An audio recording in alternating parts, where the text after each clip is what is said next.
तो हेलो बच्चों, चलो आज linear equation of two variables का हम देखेंगे। तो टू वेरिएबल्स जिसमें x और y है और a b c इसमें क्या होता है, कांस्टेंट होता है। जैसे कि मैंने लिखा है x plus B Y plus C. आपकी डिटेल्स वीडियो देखना है तो मेरे पिछले वीडियो में जाकर आप सारे डिटेल्स देख सकते हो। समझ रहे हो? तो equation which can be put in the form of equation which can put in the form of ax plus B Y plus c which where a b c और क्या हो जाएगा, ये real number and a b are not zero.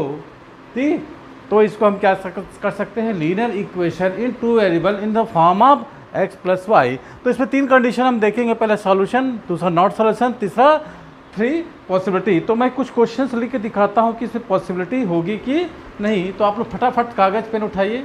तो आप देख रहे हैं कि इसमें यदि 2x plus 3y equal to 5, तो LHS में यदि मैं 1 रख देता, 2 × 1 प्लस 3 × 1 इक्वल टू 5, तो LHS और RHS दोनों सेटिस्फेक्शन हो जाता है। तो इसका सॉल्यूशन है, यदि मैं x की जगह यदि 2 पुट कर दूँ, y की जगह भी 2 पुट कर दूँ, है ना, 2 पुट कर दूँ, तो क्या ये 5 देगा? तो नहीं देगा। 4 + 6 = 10 देगा। तो इसका सॉल्यूशन नहीं है। इसी प्रकार इसमें x और y की जगह यदि मैं 2 और 3 पुट करूँ तो इसका सॉल्यूशन होगा, अदरवाइज इसका सॉल्यूशन नहीं होगा।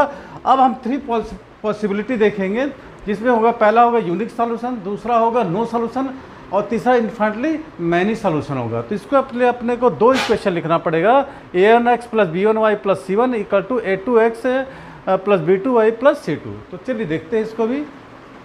तो इससे हम क्या करते हैं, नंबर लाइन पर क्या करते हैं, लाइन शो करते हैं।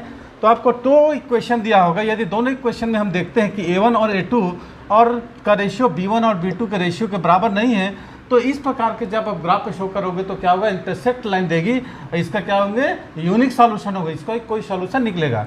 यदि a1 और a2 का रेशियो बराबर है b1 और b2 के रेशियो के, लेकिन c1 और c2 के रेशियो बराबर नहीं है, तो इनमें दो लाइन आपको मिलेगी। ऐसा जब आप खींचते हैं ना, तो इसमें आपको दो लाइन मिलेगी, जैसे रेलवे का ट्रैक होता है। तो इसके लिए कोई सॉल्यूशन नहीं होगा।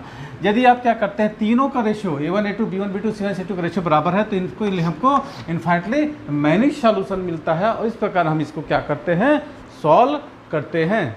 जब भी आपको इस टाइप का इक्वेशन मिले तो सबसे पहले a1 b1 c1 a2 b2 c2 से आपको चेक करना है। अब देखिए 2/8 = 1/4, 3/12 = 1/4 और 16/96 ये क्या हो रहा है, 1/6 आ रहा है। तो ये आपका a1 1/4, ये भी हो जा रहा है 1/4 और ये कितना आ रहा है 1/6।